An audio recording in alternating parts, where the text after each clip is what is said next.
Can you tell us just give the audience a breakdown on stem cells and, obviously what they are, but how important they are to the recovery, regeneration, rejuvenation, everything that they can be and will be in the future going forward? So in a nutshell, stem cells are literally the repair system of the body. So most people hear about stem cells and it's a treatment. You go somewhere to get stem cells for a specific application. It's something that you do, once in your life. And if you're super wealthy, then you can do this several times in your life. But essentially, it's a high cost treatment to address a specific issue. In longevity medicine, it's become something that you don't necessarily use for one specific issue, but let's say to bring this huge boost of rejuvenation in the body. And what is never talked about is that these stem cells that are used in a lot of these treatments, well, they come from your body. They're already in your body. They're not better because they were taken out and put back in.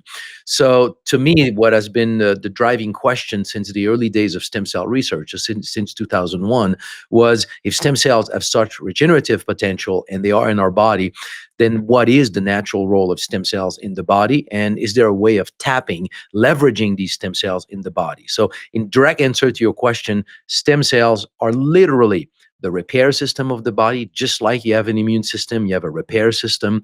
And when the knowledge about the fact that the body as a repair system really sinks into society, then I think it will be obvious that just like when you have a cold, you'll do anything to boost your immune system.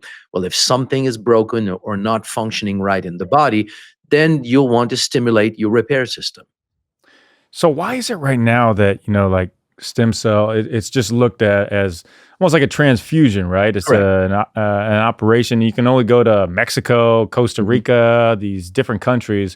What's the deal? Like, why is the United States like, hey, it can't be done here? What's the deal with that? Okay, he says, If I give you the real answer, and let's do it. I mean, I've tried over the years to not dive too much in there, but RFK is there right now. So let's dive into. We've got hope. There's hope. The reason, quite frankly, and it will sound as a conspiracy, but I want to say it as something that it's just like follow the money, and he'll tell you exactly what it is. So follow the money in the sense that in our medical history, let's say modern medical history, what has been developed with pharma, there is virtually no curing or no true healing. What we do is that we manage any kind of disease states, and we allow you as an individual to have a greater quality of life and continue to enjoy life with still the problem, but we're compensating for it. So you have diabetes. We will never cure you of diabetes. We'll just sell you insulin for the rest of your life. I mean, it's an amazing, amazing business model. And then in this whole model suddenly comes stem cells. Stem cells actually repair.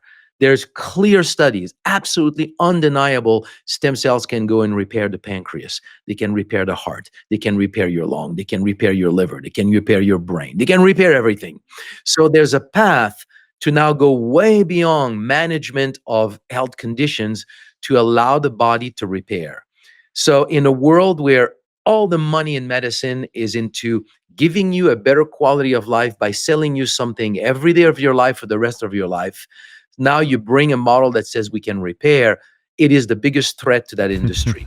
So the first reaction is let's block it while we can find a way to maybe capture this new momentum in stem cells and turn it into something that I can sell you in a little vial, like grab this whole thing by Big Pharma. And while some of it is happening, there are products that are being developed where you can have a little vial of stem cells that has been somewhat produced in a controlled system. Like these things are there. But at the end of the day, you go to any doctor who knows what they're doing. They can take your own stem cells, prepare them, re-inject them. And the only people who made money is the people selling syringe and a centrifuge. So it is the biggest threat of this mega industry of medicine. And for that reason, regulatory blockers have been put. And that is why in not only the US, but US, France, Germany, like all the main countries where pharma is extremely strong, those countries have blocked the development of stem cell technology. And it's a bummer because it's really the future of medicine. Absolutely no question.